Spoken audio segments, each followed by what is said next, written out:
रात के अंधेरे में एक लड़का जंगल में भाग रहा था। पीछे से सरगोशी आ रही थी, मांगो वो तुम्हें मिलेगा। मगर क्या हर चीज जो मांगी जाए वो अच्छी होती है या बुरी? ये जानने के लिए कहानी को मुकम्मल देखें।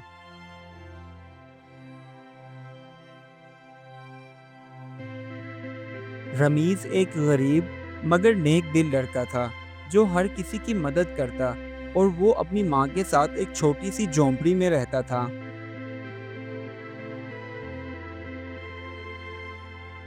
रमीज के गांव में गुर्बत का राज था, और वहाँ पीने के लिए पानी मौजूद ना था, और ना ही बच्चों के खाने के लिए कोई चीज़। इसीलिए बच्चे बेचारे भूखे, हाथों में खाली प्याले लिए घूमते फिरते रहते। रमीज बेचारा भी अक्सर अकेले में बैठकर यही सोचता कि हमारे गांव की गुर्बत कैसे खत्म होगी, कैसे हमारे हालात बदलेंगे। एक दिन उसने आसमान की तरफ देखते हुए अल्लाह ताला से दुआ की, या अल्लाह, हमारे गांव की गुर्बत खत्म कर दे और मुझे इतना अता कर कि मैं तेरे बंदों की मदद कर सकूं। अगले दिन रमीज अपने मामूल के मुताबिक जंगल में अकेला बैठा हुआ था कि अचानक उसे एक जंग आलूद संदूक नजर आया। जैसे ही वो उस संदूक के पास गया और उसे खोला, तो उसमें से एक चमकती हुई किताब नजर आई, जिस पर लिखा था, अब तुम जो मांगोगे वो तुम्हें मिलेगा। अब रमीज ने सबसे पहले अपनी माँ की सेहत के लिए मेडिसिन मांगी, तो फौरन से मेडिसिन हाजिर हो गई। और उसके बाद जैसे ही रमीज की माँ ने वो मेडिसिन खाई, तो वो बिल्कुल सेहतयाब हो गई।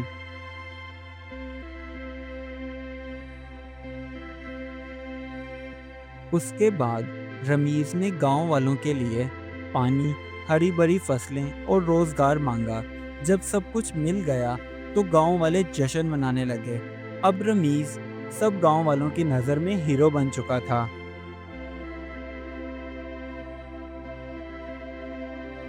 जमींदार हाशिम खान ने जब गांव को तरक्की करते हुए देखा, तो वो हसद करने लगा, और ये सोचने पर मजबूर हो गया कि एक छोटा सा लड़का गांव की तरक्की के लिए कैसे काम कर सकता है।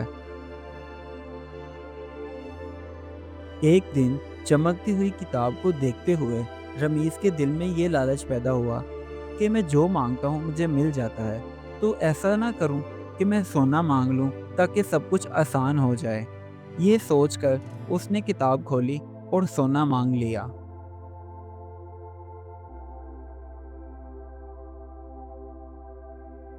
उसकी दुआ कबूल होने के बाद सोने की बारिश तो हुई, लेकिन रातों रात वो सोना कोयला बन गया। और सुबह उठकर जब रमीज ने उन कोयलों को देखा, तो उसे अपने लालच पर शर्मिंदगी महसूस होने लगी। और जब रात का वक्त हुआ, तो हाशिम खान चुपके से रमीज के घर में आया, और उसने वो किताब चोरी कर ली, क्योंकि वो अपनी नाजायज़ ख्वाहिशात पूरी करना चाहता था।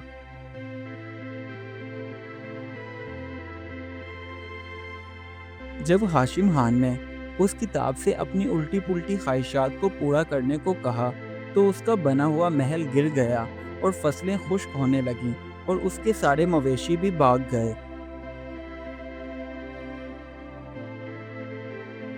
रमीज, जो कि अपने किए पर बहुत शर्मिंदा था, इसलिए उसने सब गांव वालों को इकट्ठा किया और सारी कहानी उन्हें बताई।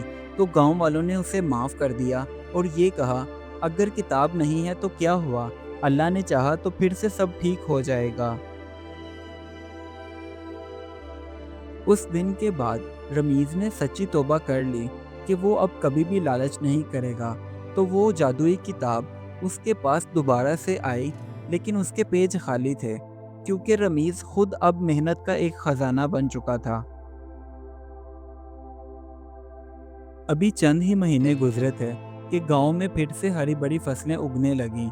इस कहानी से हमें ये सबक मिलता है कि हर वो चीज़ जो हम मांगते हैं, ज़रूरी नहीं कि हमारे हक में ही हो। असल दुआ वही है जो नेकी के साथ मांगी जाए और दूसरों के फ़ायदे के लिए हो। Do like my videos and don't forget to subscribe my YouTube channel. Also press the bell icon.